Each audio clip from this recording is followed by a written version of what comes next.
Hola, qué gusto encontrarnos como cada domingo a las 4 de la tarde en este su programa Conociendo la Verdad. Hoy estamos en una tarde muy bonita, llena de sol. Creo que el clima ya está cambiando. Ya el clima en Perú y el frío como que se está demorando, pero no creo que se demore por mucho tiempo. Y así como el clima, este clima frío, este clima así que no daba ni las ganas de salir a la calle o hacer actividad, solo estar metido en la casa, mirando televisión, Netflix, tapadito, y así que ya se está yendo. Creo yo que de igual manera el clima espiritual va a entrar en unos meses, 2 meses nos falta para terminar este año de cambios. Estoy muy convencido de eso, porque yo creo que la iglesia post-COVID del 2023 es una iglesia relevante, poderosa, de mucha influencia, de muchos contenidos de la hora. Ya no es un contenido que, bueno, que ha estado manejando hasta el día de la pandemia, en el 2020. Han pasado ya 2 años y creo con todo mi corazón que vamos a tener cambios. Así que alístese para los cambios. Y si no quieres cambiar, te cuesta cambiar porque son dolorosos, no sé qué va a pasar contigo. Pero hoy, como todos los sábados, está con nosotros nuestro amigazo, ya casi conductor, un poquito más, ya viene creo con un, no sé, tengo que estar... No. Acuérdate que son bromas apostólicas. Así que está con nosotros nuestro amado pastor, maestro, querubín, Otoniel Pardo. Gracias, Tito, gracias. Ahí lo presentas a, sí, por supuesto. A mi amigo. Gracias a Dios por esta oportunidad, como siempre. Para mí un gusto, un placer estar contigo en este programa y ver cómo día a día el Señor va bendiciendo todo lo que el Señor está haciendo en tu vida y en la vida en tu ministerio también. Sí, en realidad lo que estás hablando es muy importante porque las condiciones que estamos viendo son propicias para todo lo que estamos avisorando, ¿no? Los cambios que el Señor está preparando para nuestras vidas. También está con nosotros Hernando, ¿no? Viene de Argentina. Él es un hombre de Dios. Hemos ya previamente estado conversando y muy rico en bagaje espiritual de gran bendición para todos nosotros. También lo voy a dejar para que dé un saludo y podamos conocerlo un poquito. Preséntate. Bueno, bendiciones para todos. Dios los bendiga. Qué lindo estar aquí en Perú. Estoy muy feliz, muy emocionado. Amén. Y honrado de estar con ustedes. Y yo creo que estos espacios de unidad también internacional que se van generando, van creando la atmósfera para esta transformación espiritual que estamos profetizando aquí en este ambiente. Amén. De lo lindo que viene para el 2023. Creemos absolutamente en ese avivamiento. Amén. Gracias por la invitación. Claro, yo en estos días te comento que puse en mi Facebook, la pena que uno tiene es que la iglesia todavía no ha transicionado de una mentalidad personal a una mentalidad corporativa, de cuerpo. Sí. Entonces creo que tú eres la señal de que nosotros aquí somos corporativos. Gloria a Dios. Muy bien. ¿Sí o no? Buena, claro, por supuesto. La verdad, no han salido del pensamiento, del lineamiento, del modelo. Lo que pasa es que la transición es una palabra muy poderosa. Diciéndolo desde este punto de vista, hace años atrás yo pude leer en un libro en la facultad sobre las palabras transición. Y transición es ir de un punto al otro. Creo que la mayoría lo piensa de esa manera. Pero la transición no está ni en el punto A ni en el punto B, está en el medio. Es decir, en la nada misma. Quiere decir que el que se para en una transición se está parando en nada. Y piensa, por seguridad personal, siempre regresar hacia atrás. Nunca ir hacia adelante. Entonces, la transición netamente es para los valientes. Es para los que se atreven a estar parados en un lugar quizás hasta inseguro porque es algo pionero, entonces eso te pasa a la nueva temporada. Por eso es tan difícil, creo yo, desde mi punto de vista. Y, mira, recuérdate que Alfaro es muy preparado en Argentina. Entonces, y la definición que está dando es una definición de lo que manejan los campos universitarios. Así, aprovechando esa como introducción, ¿cómo ves la transición? Sí, muy importante lo que acabas de decir y sobre todo cuando hablas de lo que significa y lo poderoso que es. Sin embargo, una de las cosas que nosotros notamos en algunos ambientes eclesiásticos, ministeriales, es la ignorancia que hay en relación a ese proceso. Claro. O sea, hay muchas personas que no saben identificar los periodos de transición, no lo saben reconocer y entonces no están ni dispuestos ni preparados para cambios transicionales en sus vidas, ¿no? Claro. Y lo sorprende y no saben en dónde se encuentra. Claro. Y creo que a algunos los ha agarrado desprevenido este acontecimiento pasado de la pandemia. Lo que tú dices, claro, quiero aportar también a esa palabra que es muy, que te digo, creo que va a ser como una introducción para lo que vamos a hablar hoy. Claro. Tú sabes que tú puedes hacer una transición buena o mala. Ejo. El hecho que te metas en una transición no determina que vas a alcanzar verdaderamente el objetivo, la meta, Claro. el éxito, lo que estás buscando. Y ahora, acuérdate que la tradición habla de etapas, habla de secuencias, habla de procesos. Cuando vemos en la Biblia, por ejemplo, Abraham fue creado, pero Abraham fue transformado a través de una transición. Sarai fue creada, pero Sara fue transformada a través de un proceso de transición. Y ahí vemos Saulo, Pablo, ¿cómo se llama? Simón, Pedro. Cuando tú ves la Biblia, mismo Jesús de Nazaret, provincia judía, al Cristo viviente, del Salvador de las naciones del mundo. Entonces, la gente hoy, yo creo mucho, Otoniel, para ya añadir un poquito esto, es que, mis conclusiones personales y bíblicas, ¿no? Es que creo que a la ignorancia del principio, de muchos líderes hoy, entonces creo yo de que ellos no han plasmado también este principio, estas definiciones en sus líderes. Claro. Aparte que, tomando el ejemplo que has hecho de Abraham y Sarai, es interesante, a Abraham le fue añadida una letra y a Sarai le fue quitada una, porque en el periodo de transición nos es quitado y aumentado cosas, ¿no? Entonces y como tú dices, muchas veces esa transición no es llevada o concluida en un éxito porque no se entiende el proceso. Y no entender, no captar, no tener los conceptos o el contenido de las cosas hace que perdamos de vista lo que Dios está llevando a cabo. Yo creo y entiendo desde mi punto que hubo un proceso en nosotros, por lo menos los que estamos aquí en esta mesa de charla, de compartir, que tuvimos que pasar la transición solos, porque no hubo nadie que hiciera un trabajo magisterial de enseñanza, de mentoreo, pero sí creo que nosotros, junto con muchos hombres en Latinoamérica, estamos dispuestos para poder acompañar la transición de otros que quizás, no sé si se alcanza a entender lo que digo, necesitan entrar a esta nueva temporada. Lo que pasa es que aquí hay una palabra clave que es el egoísmo. Nosotros tenemos que acompañar a esa generación. Yo amo a la juventud, amo a la nueva generación. Hoy hablábamos de los hijos del pastor Tito, cómo trabajan como pioneros también de este trabajo de llegar a los jóvenes desde otro lugar.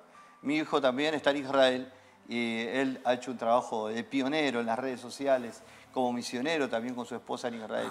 Entiendo que somos nosotros, quizás, que tenemos otros códigos, tenemos que acompañar a esta generación a transicionar a esta nueva temporada. Me parece que faltan esos mentores que se despierten, ese magisterio que acompañe a esta nueva generación. Y tomando lo que tú dices, también añadir que es importante que estos que están transicionando también, nosotros pasamos por ese periodo y todos tenemos etapas de transición de una etapa a otra, dejarse acompañar también. Claro. Porque hay personas que creen que ya lo han alcanzado todo, que lo tienen todo, que ya porque sus nombres aparecen en un afiche o son conocidos, ya llegaron a las metas o los objetivos que Dios ha trazado para ellos. Es que, como decíamos antes de las cámaras, hay una devaluación de la verdad. Hay una posverdad en este momento. Y creo que la recuperación, conociendo la verdad, es maravilloso. Amén. Como título, es recuperar realmente estos principios tan poderosos. Amén. Que son transición, nuevas etapas que tienen sustancia real, ¿no? Mira, añado a eso el peligro inminente que estamos, yo lo he visto, pero si no cortamos eso, este peligro va a seguir creciendo. ¿Sabes cuál es? Por ejemplo, cuando tú ves la diferencia entre Saúl y ves a un David empezando un proceso de transición, para su llamado específico.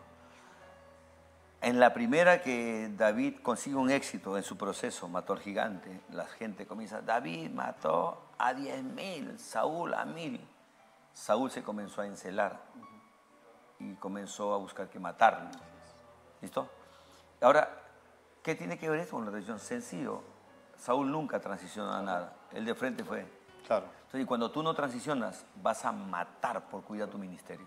Y no se mata pues se mata con la boca, el desprestigio y la envidia y la codicia y un montón de cosas. Claro. Ahora, añadido a eso también, con esto ya terminamos la introducción, es que en el proceso cuando Dios lleva a un ministro a una formación, también en las aulas del Espíritu Santo, los procesos de desierto, siempre se va a operar como en el Antiguo Testamento. Jehová, Sama. Yo estoy aquí contigo. Entonces, eso creo que le da un alto valor a una formación ministerial de cualquier ministro, de donde Dios lo saque. ¿Listo? Entonces, porque lo va a inculcar, lo va a educar, lo va a instruir, lo va a formar, lo va a forjar y lo va a formar. ¿Listo? Entonces, creo que eso necesitamos urgentemente. Pero hoy tenemos una generación que le gusta ir por los atajos y las tangentes. Porque también el que lo presidió también hizo lo mismo. Y hoy día se está viendo todo eso. Y ahora las redes sociales que haces cualquier cosita, sí, te vuelve viral, famoso, dinero, ya, fama. Claro. O sea, vivimos una generación verdaderamente que tenemos que recuperar el principio también, restaurar el principio de transición. Sí, porque mira, las acciones y reacciones que tuvo David en comparación con las acciones y reacciones que tuvo Saúl eran el resultado de justamente el hecho de que David había pasado por la transición y Saúl no, pues. O sea, Saúl no sabía ni siquiera cómo tratar con sus propios pecados, David sí. David sabía a dónde recurrir cuando fallaba, Saúl no. Entonces, fíjate, la forma como uno actúa, cómo responde, cómo reacciona, tiene que ver con el proceso en el cual uno ha estado inmerso, ¿no? Si no hay proceso, Y hay una realidad. Cada transición es intransferible. amén, amén. Poderoso. Es intransferible. Poderoso lo que acaba de Mis decir. transiciones nunca me las van a comprender ustedes. Así es, así es. Sus transiciones, yo no las veo. No. Pero por eso yo, no sé si me pude dar a entender, pero por eso entiendo que debe levantarse la generación que acompaña a los que transicionan. Y me sumo a lo que dijes, que hay gente que no se deja acompañar. Lamentablemente ellos fracasarán. Claro. Pero hay una generación que sí, y eso es lo que yo abrazo con todo mi corazón, que es lo que vos decías. Esos Que son los 7.000 que te estamos el mostrando. remanente. Aleluya. Se llama tu nuevo equipo apostólico en las naciones Lo del que me mundo. profetizaste. Hay una generación dispuesta a ser acompañada, Amén, está dispuesta a buscar la presencia de Dios, Aleluya. dispuesta a buscar el ahora, la voz de Dios en esta temporada, comprender los diseños para este tiempo y está dispuesta a ser Así acompañada. es. Poderoso. Bueno, dicho esto, empezamos el programa. Y eso que solamente ha sido, como dicen mis amigos los colombianos, un pasaboca. Bueno, vamos aquí a hablar acerca de procesos, la necesidad de un proceso, pero antes quiero poner ahí el versículo que va a poner nuestro amado director que está ahí en el switcher. Está en el libro de Deuteronomio 28:13. Dice, si escuchas los mandatos del Señor tu Dios, que te entrego hoy y los obedeces, mira, oído y obediencia, cuidadosamente, el Señor te pondrá a la cabeza y no en la cola, y siempre estarás en la cima, nunca por debajo. Qué interesante palabra, Otoniel, tú que eres muy fuerte en el lado histórico, háblanos un poquito de ese trasfondo, de ese pasaje, ese trasfondo. Es interesante. El trasfondo de ese pasaje, perdón. Claro, es interesante porque el Señor pone en condicional el resultado de ser cabeza y cola, ¿no? O sea, no que seas cabeza y no cola, ¿no? Como consecuencia precisamente de obedecer minuciosamente las instrucciones, los mandatos que el Señor da, ¿no? Y justamente el Señor se lo hace para que este pueblo que estaba iniciando todo un proceso de establecimiento para llevar a cabo lo que Dios tenía como plan, era necesario pues estar inmerso en el conocimiento de los mandamientos que el Señor había estado dando a Moisés para que el pueblo recogiese aquello y lo aplicase en su vida práctica, ¿no? Ya. Vos sabés que, sumándome a esta idea, pienso en los prerequisitos que Dios tuvo que enseñarle a Israel. Los prerequisitos no son tan fáciles de aprender. Creo que hay una elaboración para comprender antes de ser cabeza y cola, el proceso de poder conectarse a los mandamientos. Ahora, yo quisiera hacer un acento acá, mis amigos, que Dios tenía una humanidad acéfala, sin cabeza, y que necesitaba un pueblo que fuera cabeza. Es una generación sin cabeza esta, la que estamos viviendo en Latinoamérica y el mundo. Líderes que han perdido valor, los líderes políticos, los líderes religiosos, los líderes de la comunicación, ya no son la cabeza que eran en un tiempo. En mi país, por ejemplo, antes una noticia, un noticiero, no sé cómo le dicen acá, un noticiero era respetado, el ver al periodista. Hoy ya se devaluó la cabeza de la comunicación, y así en la política y así en la religión. Los hombres de Dios también han perdido ser la cabeza. Entonces, Dios necesita recuperar esa cabeza y demanda el prerequisito para hacerlo. Y el prerequisito se llama reforma. Así es. Reforma. Volver. Reforma. Reforma. Yo conversaba con ustedes que para mí la reforma es una palabra clave porque es una palabra de urgencia, ya que habla de una situación que hay que transformar debido a que hay una crisis. Nosotros decimos que hay reforma y automáticamente recordamos, ahora el 31 de octubre fue el día de la Reforma Protestante, 505 años de la Reforma Protestante, y pensamos que cuando hay una reforma es porque hubo una apostasía. Así que si decimos reforma en el tercer milenio, en el 2023, estamos diciendo reforma porque necesitamos regresar a verdades espirituales. Creo fehacientemente que esa tarea no tiene que ver con el avivamiento. Si bien está conectada, tiene que ver con un proceso previo en los prerequisitos. Importante lo que acabas de decir, porque esa distinción es clave, ¿no? Porque a veces, y eso es lo que conversamos muchas veces con el apóstol Tito, ¿no? Siempre dialogamos, y es que los conceptos no están muy claros a veces en las mentes de aquellos que ministran y dirigen, ¿no? Los hombres de Dios, digamos, no tienen conceptos claros, o sea, confunden avivamiento con reforma, piensan que reforma son cambios por cambios y no un volver, claro, ¿no? Un retomar, ¿no? Entonces, esos conceptos a veces impiden que los hombres de Dios tomen acciones adecuadas y nos alineemos, digamos, a los conceptos bíblicos para que podamos hacer las cosas como Dios quiere, a la manera de Dios, ¿no? Y no tratando de innovar o hacer cosas novedosas para simplemente impresionar, ¿no? Cuando yo estaba haciendo el secundario, la preparatoria, tenía un profesor que me tenía muy estricto porque a veces uno se distraía por la edad y me decía: Alfaro, no confunda gordura con hinchazón. Y de verdad que nosotros hemos confundido conceptos, y la reforma es una tarea realmente muy fuerte. Es para hombres de carácter, es para mujeres de carácter, es para una generación de carácter. Y bueno, no me quiero poner muy filosófico en esta idea, pero estamos viviendo una temporada donde la mayoría de ustedes conocen el concepto de la generación de cristal, donde todo es cristalino, todos se ofenden rápidamente. Ahorita es A nadie le puedes decir las cosas en la cara porque se pone mal. Se ofenden, se enojan, se dividen. Todo el mundo te hace una denuncia si vos le decís algo que no le gusta. Entonces esa cuestión también ha afectado a la iglesia evangélica. Sí, porque cuando viene, cuando viene la corrección, cuando viene la reforma, hay una ofensa y te señalan como el malo, como el violento. Entonces, mira la historia de Lutero. Un hombre realmente, por favor, les invito a que lean los comentarios políticos de Lutero. Realmente era una ametralladora ese hombre. Claro. Eso es reforma. Es como cuando conversaba con el apóstol Tito, dialogábamos, siempre estamos dialogando, me enriquece mucho cuando lo escucho, y él hacía una señalación muy interesante que a algunos los ofende, ¿no? Que es que la gente confunde avivamiento con esos movimientos, esos exabruptos, esas pequeñas catarsis que la gente suele tener en un culto, en una iglesia, y le llama avivamiento, ¿no? Claro. Y no hay una transformación. Fue un culto bien avivado, dije. ¿No? Bueno, porque reforma entonces es una definición, es poner las cosas en su lugar. Amén. Pero ¿qué es avivamiento? Avivamiento es la resurrección de lo que está muerto.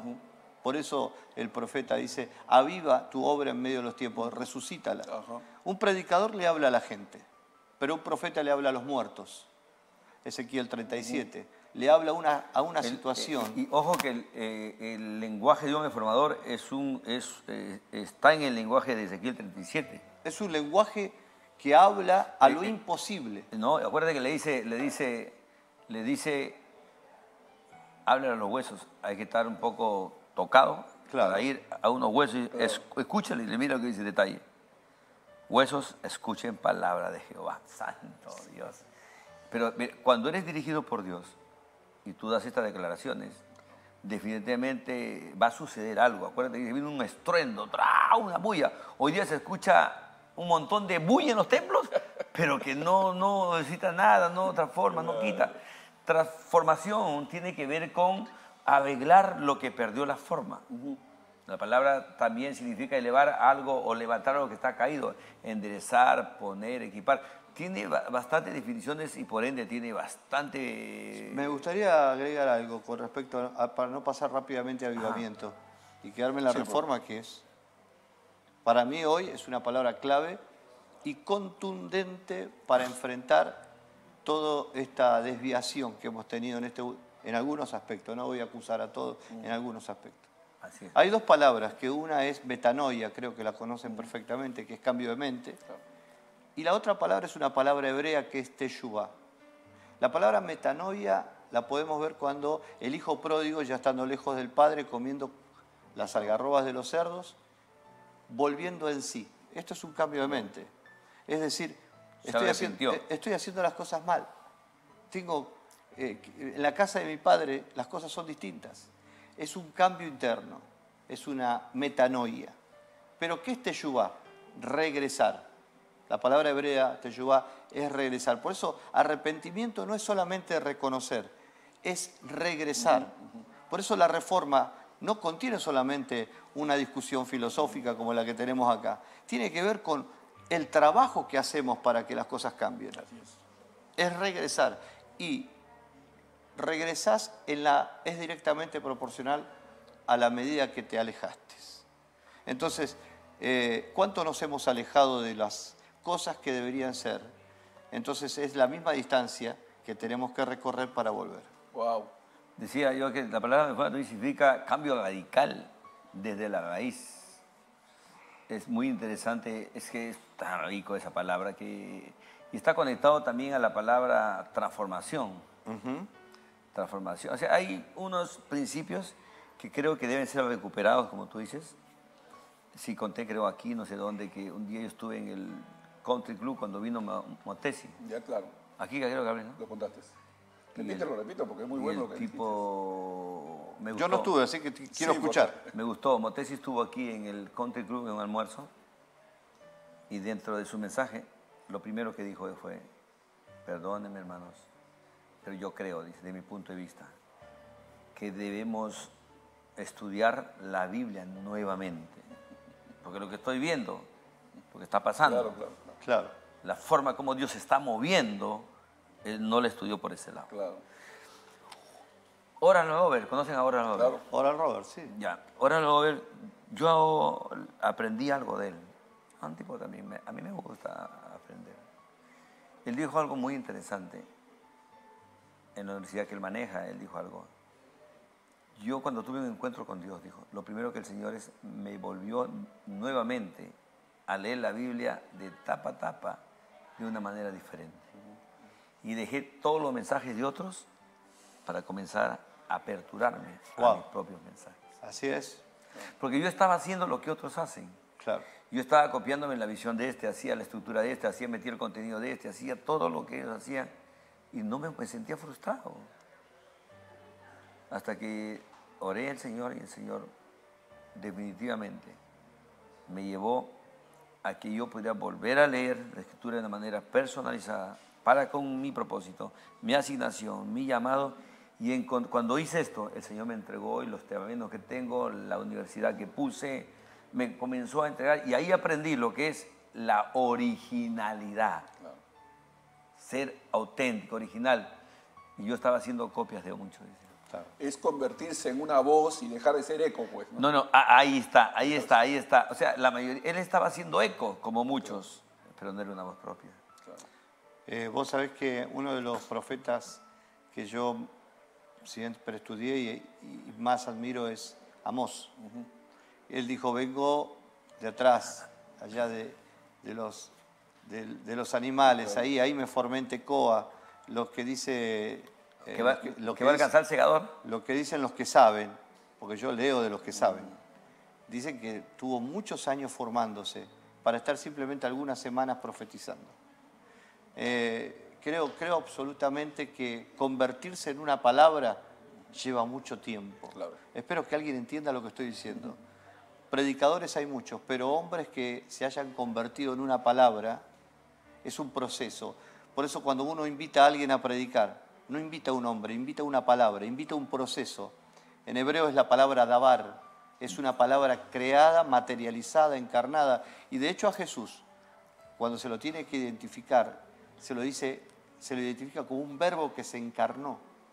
Así que esta es la gran tarea que tenemos nosotros en esta temporada de Reforma, encarnar verdades. Spurgeon decía, toma 20 años preparar un sermón. Toma 20 o sea que años está hablando él de que la palabra se encarna. ¿Sabe por qué dijo eso? Porque el sermón eres tú. Claro, el sermón es el hombre. Claro. Y lo que pasa es que claramente, como dijo el apóstol, esto de la imitación, esto de las redes sociales, esto de la comunicación excesiva, no procesada, oh Dios mío, algo que no ha sido propio, es contaminante, porque pasó a ser una subverdad, no es una verdad real. Entonces yo creo que la imitación es buena para un niño, los niños crecen imitando, claro. Pero cuando uno madura tiene que elaborar la verdad con revelación. Te comento esta para ir manteniendo un poquito Dice que un día se encontró la verdad con la mentira en el camino. Iban conversando. Oye, ¿qué tal, tipo, que no te veo? Sí, yo también, le dice. Dice, mira, ¿qué te parece si te invito a un lugar bien bonito? Se llama, es un rancho bonito, tiene unos lagos. Déjame ver, dice la verdad. Y comienza a googlear. Oh, si existe este lugar, de lagos. Sí. Y se puede bañar. Nos podemos bañar ahí con este sol bonito. Me estás hablando la verdad. Le dice, la verdad le dice la mentira. Me estás hablando la verdad. Bueno, vamos, le dice. Y llegan al ranchito, ahí se acomodan bonito, y le dice, vamos a bañarnos. Y entonces dice que la verdad le dice, claro, se van a bañar, dejan su ropa a un costado, se vayan. Y dice que después que se están bañando, cuando la verdad voltea, ya no lo vea la mentira. La mentira se había salido ya del agua. Y cuando él va a donde dejó su ropa, ya no había nada. La mentira se había vestido de la verdad. Claro. Y entonces, ¿qué hizo la verdad? Se tuvo que salir culuncho a su casa. Y cuando caminaba así desnudo, la gente se burlaba, lo insultaba, lo menospreciaba. Hoy, decía ahí, la gente acepta, aprueba la mentira disfrazada que una verdad desnuda. Claro. ¿Qué te parece? Sí, es una buena ilustración. Entonces, creo yo, como decíamos que siempre aquí hablamos de lo que son verdades absolutas, relativas, subjetivas, la otra que... ¿Estuviste hablando de esos conceptos? La que manejan los místicos, relativa, objetiva, absoluta, y la otra con esa siempre me quedo aquí. La verdad, la que crea el misticismo. La verdad subjetiva. Sugestiva. Esas son las 4 tipos de verdades que nosotros, el mundo, consume. Las 3 están bien cimentadas en la mente y los corazones de los seres humanos. Y nunca podrán conocer la absoluta si no vienen al Señor. Claro. Y los que las conocemos, las absolutas, muchas veces nos cuesta vivir en ese principio, porque estamos más familiarizados con estos 3 tipos de verdades. Lo que sucede es que el relativismo, no es que no me quiero sostener en las otras 4, pero en las otras 2, pero el relativismo es lo que prima. La verdad está en cualquier lugar. Claro. Donde alguien dice que es absoluto, va a ser perseguido. Yo debo profetizar eso en este programa. Debo decir que el hombre que se convierta en absoluto verá la gloria de Dios, pero también verá la persecución de los hombres. El hombre que es absoluto verá eso porque ese hombre absoluto se alinea al Dios absolutamente santo, al Dios absolutamente puro, al que tiene la absoluta verdad. Y en un mundo donde lo relativo es respetado, lo absoluto será perseguido. 2015, en Bogotá, en unas conferencias que di, dos pastores hablaron conmigo. Uno me dijo así, siéntate, me dijo. En Venezuela también, cuando estuve, un tipo ahí, tuve un rabino que me chequeó todas las definiciones que yo soltaba. Y la gente que fue allá me lo prestaron al último, me dijo, te felicito, me abrazó. Eres uno de los pocos predicadores que ha venido a mi país, que conozco yo, un anciano, no estoy hablando de un joven, que lo que definías y la forma como lo definiste es bíblica. Y en Colombia un tipo me dijo, tienes muy buena palabra, pero tu palabra no vende, me dijo. Claro. Le dije, ¿pero por qué? Porque esos principios que tú enseñas son absolutos, pero no vende, no está preparado la gente para recibirlo. La gente le gusta recibir tu casa, tu auto, lo inmediato, le gustan los pastores, los apóstoles, los profetas de Walt Disney que le predican magia y toda esa vaina. Recíbelo, ¿me entiendes? Dándote la vuelta ya eres súper ungido. Vamos a un pequeño corte comercial. Esto está que se pone serio. Y eso que todavía el pastor Otoniel está calentando ya. Dame unos minutitos y volvemos en su programa Conociendo la Verdad. Soy el apóstol Tito Cubas, con todo cariño para ustedes.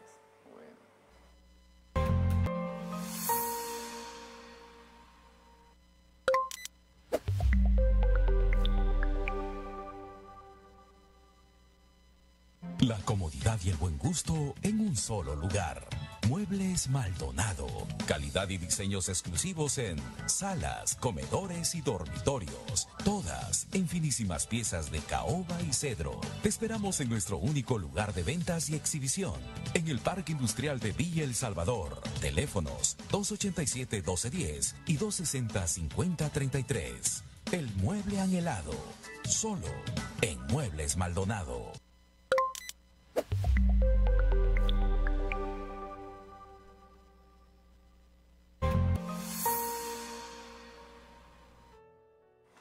Bueno, estamos nuevamente aquí en su programa Conociendo la Verdad y la Verdad te hará libre. Estamos hablando hemos hablado de transición, de procesos. Estamos hoy tocando el tema de la necesidad y la urgencia de restaurar el principio de la reforma.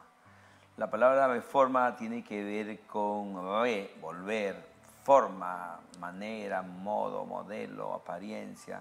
Pero esta palabra es muy interesante, pastores. Les comento que la palabra reforma está conectada con la palabra transforma. Pues la palabra ¿dónde estoy? La palabra transforma es la palabra metamorfo. Y la palabra meta significa mudar, cambiar. Y morfo, manera, modo, moda, apariencia. Entonces, cuando hablamos de reforma, también hablamos de transformación. La reforma y la transformación están ligadas. Me gustaría hacer una eso? mirada histórica de nuevo. Y perdonen. No, dale. Tú eres el invitado, papi, aquí. Tómate. Con toda libertad. No te lleves las cámaras, nada más. Fluye. Ni el sillón. Es una mirada nomás. A ver, no quiere decir que sea la única. Pero mirando a Lutero, como habíamos hecho referencia recién, recuerden que él era un monje católico y que él quiere una reforma dentro de la Iglesia Católica. Por supuesto, todos conocemos la historia. La Iglesia Católica no recibe esa reforma y la reforma en sí se comienza afuera. Entonces, yo tengo que profetizar algo que habíamos hablado fuera de cámara. Creo que viene una caída de las catedrales, de lo que creó el hombre, de lo que el hombre mismo hizo, porque no tiene que ver con el Espíritu Santo, tiene que ver con Babilonia, tiene que ver con otro ADN, tiene que ver con otra sustancia.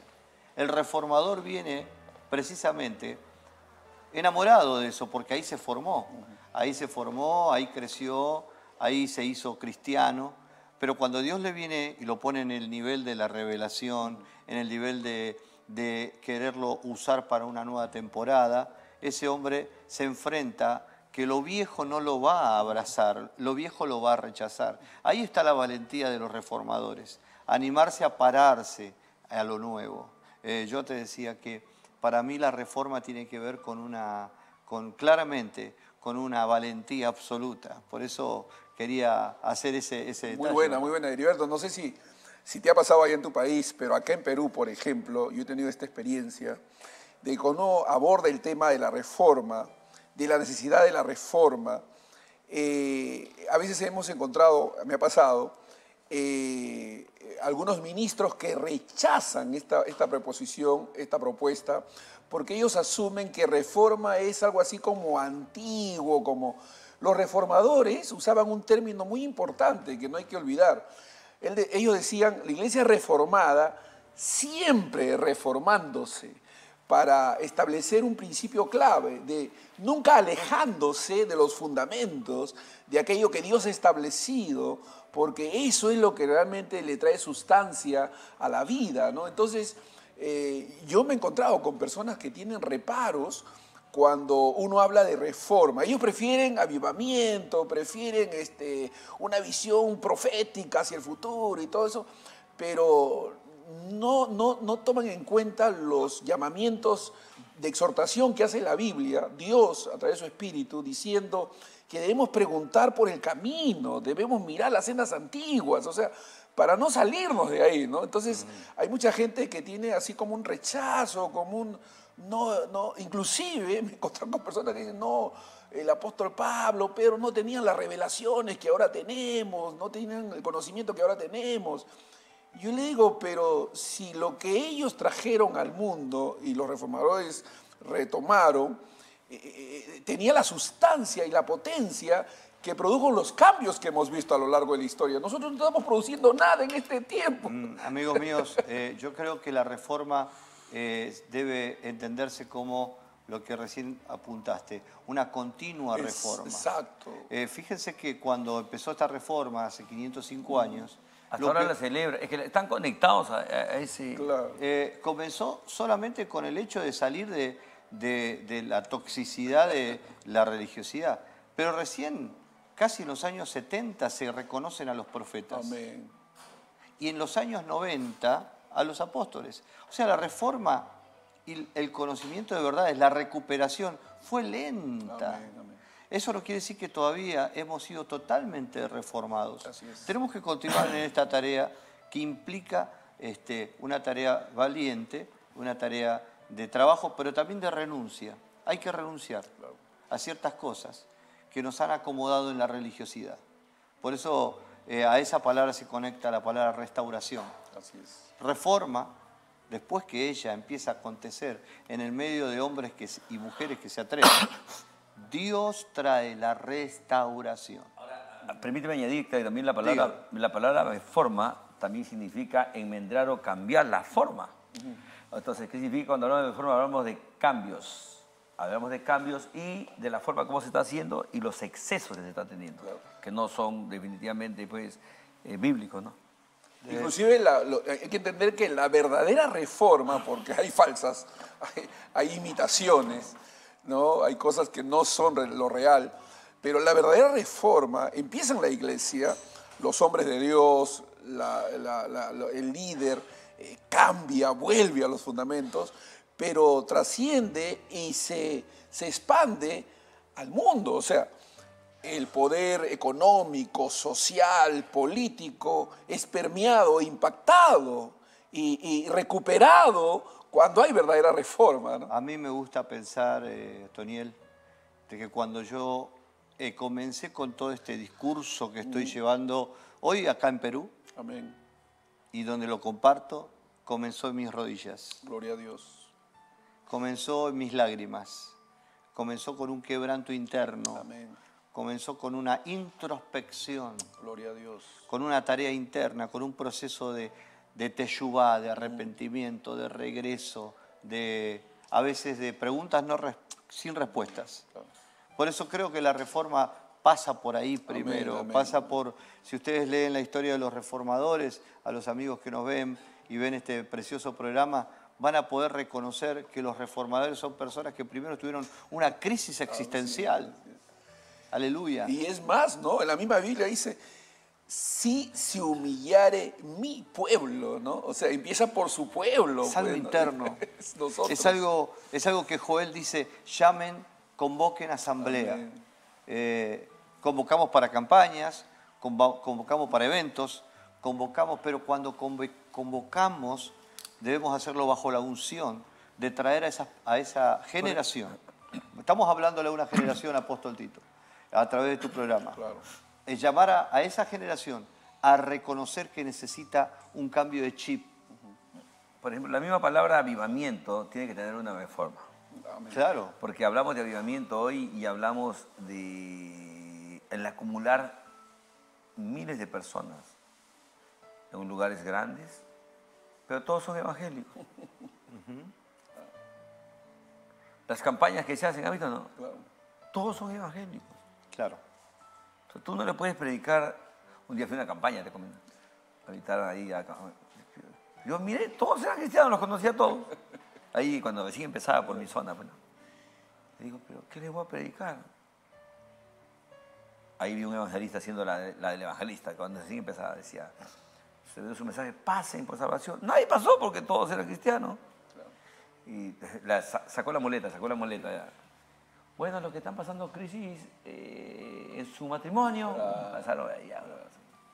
Los que están pasando tal vez un problema financiero, pasaron todos.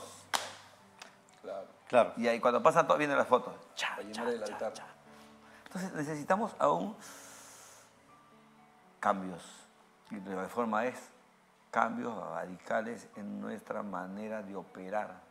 No solamente como individuos, sino también como cuerpo. Amigos míos, yo creo que esto lo marca la unción. Necesitamos tener una unción para hablar de este tema. Buscar esa unción en el altar para traer esa reforma en los corazones. Esa preocupación porque las cosas cambien. Hablabas históricamente de una campaña. Y yo me acuerdo históricamente de una campaña que marcó una de los testimonios que siempre repito cuando estoy compartiendo con mis íntimos. Hice una campaña en una ciudad de Buenos Aires, evangelística hace muchos años. Mi hijo era muy bebé, chiquito, y estaba predicando yo.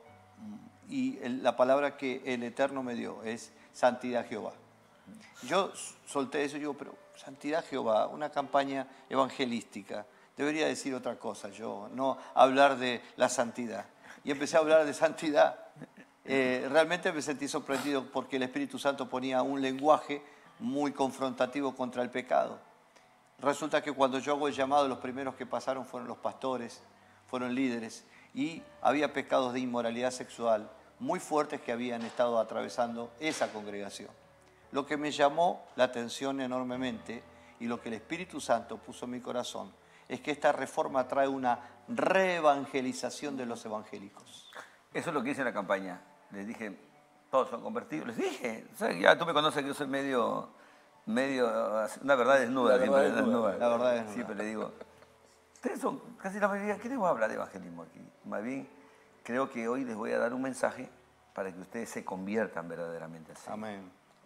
Claro. A veces no sé qué tema, pero sí les hablé. Entonces, hoy lo que necesitamos es cambiar, no. Necesitamos sacarle polvo e ir a un entendimiento, no un conocimiento. Y eso ahora creo que esta generación tiene que transicionar de conocimiento a entendimiento. Porque el conocimiento es la acumulación de hechos, el entendimiento es poseer el hecho. Y algo, lo que a ti no te pertenece, no lo posees, nunca lo vas a poder vivir en tu vida. Se llama la sabiduría. Ya. Aquí vamos. Creo que estas palabras, porque el tema es largote, si vamos a hablar de reforma, tenemos que hablar de restitución. Me gustaría antes de restitución hablar de la restauración. La restauración, porque la palabra restauración, la transformación. La restauración en griego es volver al origen. Les voy a poner un ejemplo. Volver al inicio. Sí, un ejemplo. A Jesús le preguntan sobre el divorcio. Y dice, Moisés dice, porque ustedes saben que la Torá, el Antiguo Testamento, de alguna manera dice que sí al divorcio. Pero Jesús salta a la discusión judía y va al origen. Dice, en el principio no era así. Dando a entender que con él comienzan las cosas en una restauración. Volver al origen. Digo yo, nosotros queremos que las cosas empiecen a mejorar, pero continuamos con el bagaje histórico y religioso.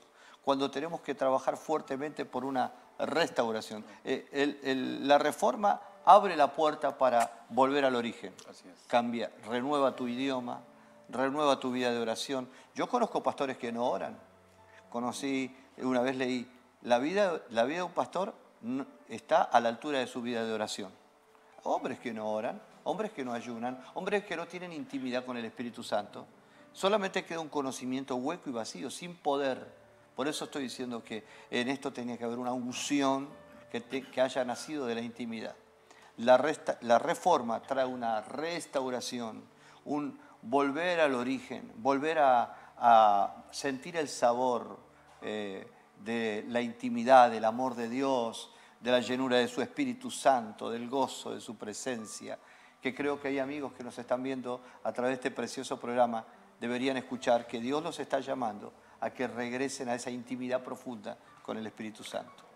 Por ejemplo, lo que tú hablas es muy interesante. Por ejemplo, en el material que nosotros compartimos acerca de la orfandad espiritual, ahí, o sea, no está la palabra restauración a cada momento, pero está el enfoque de la restauración. El enfoque. Cuando tú ves ahí, la mayoría de altares hoy predica no un mensaje principal, sino predican mensajes secundarios, porque la liberación es un mensaje secundario, la sanidad es un mensaje secundario, y todos los temas que tú, la prosperidad y todos esos temas que tú ves que la iglesia está muy, hay iglesias de liberación, de sanidad, son temas secundarios, porque el verdadero tema central es que cuando Dios crea a Adán, él fue el primer hijo.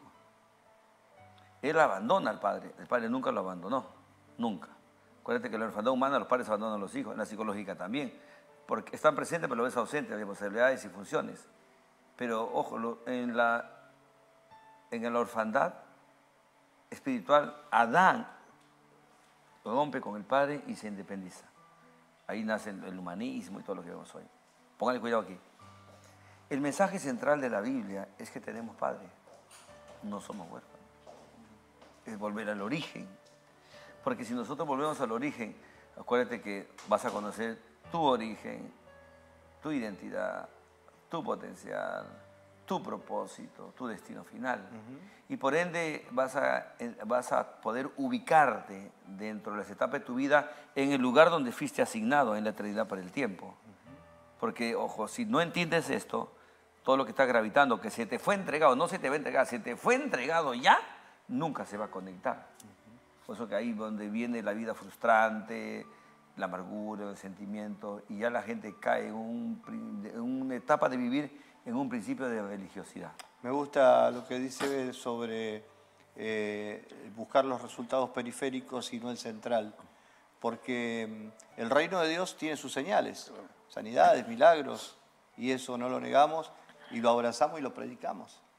Pero el mensaje central, que es la salvación, que es la restauración del alma, de la mente, de volver al origen, que es el Padre. El apóstol Pablo lo dice de esta manera: el judío busca milagros, el griego busca sabiduría. Nosotros tenemos una iglesia helénica que lo que busca continuamente es el predicador que viene a decir algo nuevo. Hoy digo yo de tu visita, voy a tu iglesia, predico, ahora que venga el que sigue. Una sociedad helénica, como lo que Pablo le pasó en Tesalónica, cuando predicó en el Areópago. Él predicó delante de todos los griegos, el mensaje estuvo excelente, pero cuando terminó de predicar, los griegos dijeron: un mensaje más. No hubo una restauración, no hubo un cambio, y eso es lo que necesitamos más que nunca. Obviamente no hay frustración, la decisión es personal, debemos seguir predicando bajo esa unción de llamar a las personas a tomar esta conciencia. Muy importante también, muchas veces pasa que mucha gente no sabe cómo volver al origen porque no conoce el origen, no sabe cuáles son las características y los propósitos. Y también hay que considerar la palabra origen en relación al propósito de las cosas, el por qué y para qué, ¿no? Y el apóstol Pablo en Romanos lo pone muy claro, ¿no? Dice que todo fue creado por él y para él. Y que en realidad el deseo de Dios, como tú bien dices, es volver a tener comunión con el Padre a través de la persona de Jesús. Jesucristo dijo, no, yo he venido para que tengan vida y vida en abundancia. Cuando la gente no entiende este principio de que el Señor es la misma vida que Él ha venido a darse y que Él es la vida y no la prosperidad, el dinero, las cosas que son añadidura, entonces no entiende que Él es la causa de todo, que Él es el único mediador entre Dios y los hombres, que Jesucristo debe ser glorificado y que en Él vamos a ser perfeccionados. O sea, si no se entiende el propósito de las cosas, entonces la gente va a hacer cosas sin propósito. Y por eso Pablo dice, por esta causa doblo mis rodillas. Amén. Para que se te revele. Amén, amén. Creo que tenemos que saber por qué doblamos las rodillas. Yo estoy doblando mis rodillas para que en alguna manera yo sea un granito de arena para alguien. Amén. Y que a alguien, a través de mi boca, se le abra el entendimiento. A esta altura de mi vida no pretendo ser famoso. Lo que pretendo es ser una herramienta más en el cuerpo. Creo absolutamente, pastor, que necesitamos levantar y animar a los reformadores. Yo, antes del programa, que nuevamente quiero agradecer que me haya invitado el apóstol Tito, lo escuchaba con mucha atención todo el proceso del trabajo que realizó aquí en Perú y la carga de reformador. Amén. El reformador muchas veces se siente solo, porque dice, soy el único. Solo, ¿no? Es que cree que está solo. No, es un decir humano, pues no estamos a lo que tú estás escribiendo. Pero me tomaba totalmente de tu palabra. Lo tomé totalmente espiritual. Hay 7.000 personas que no están con Jezabel, así es, que no están con Acab, que no quieren saber nada con un gobierno corrupto, que no quieren saber nada con la religión gobernante, que no quieren comer en la mesa de los pecadores, que no tienen dos vidas, que tienen una sola vida, que se guardan en santidad, que todavía hay hombres de Dios, que todavía hay mujeres de Dios, que todavía hay jóvenes que se guardan para Dios. Te comento que un reformador tiene que tener esto bien claro. Yo cuando preparo reformadores, yo les digo, mira, haz lo que yo hice muchos años ahorita. A mí nadie me aplaudía, nunca busqué un aplauso, nunca busqué que alguien me dijera, damos gracias al hermano o al líder cuando en mi etapa, porque nos apoyó. Es más, en una iglesia que fundamos, levantamos, ni nos mencionaron. Y eso fue parte de mi escuela en Dios. Porque yo aprendí a llegar a mi casa y aplaudirme solo. Tito, tú eres bueno. Vamos a seguir avanzando. Vamos a llegar. Vamos a ir. Vamos a hacer. Y eso ha ido de una u otra manera fortaleciéndome, poniendo dentro de mi identidad y mi capacidad humana. Porque tú sabes que en la parte humana es donde se afecta cuando a veces vienen las traiciones, las decepciones y todo lo que te puede afectar. Así que, Otoniel, ¿le pareció el programa? Ya me dijeron, ya estamos en el excelente, da para otro más.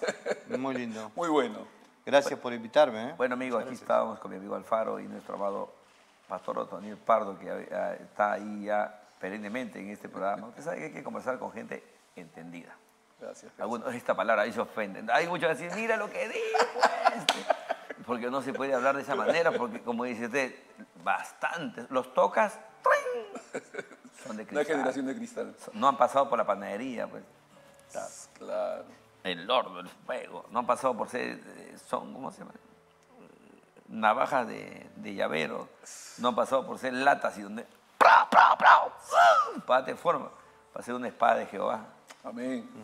Procesos, transiciones, así es, dolorosos pero gloriosos.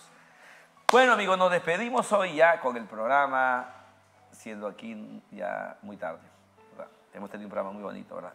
No se olvide estar con nosotros el próximo domingo a las 4 de la tarde en este programa Nativa Nos Conecta. En el canal Nativa Nos Conecta. Conéctese con nosotros por su programa Conociendo la Verdad, y la verdad nos hará libre. Aunque tal vez algunos están escuchando, algunos ahí los hemos dejado que están. Tome agüita para que le baje. Bendiciones, chao a todos. Bye, bye.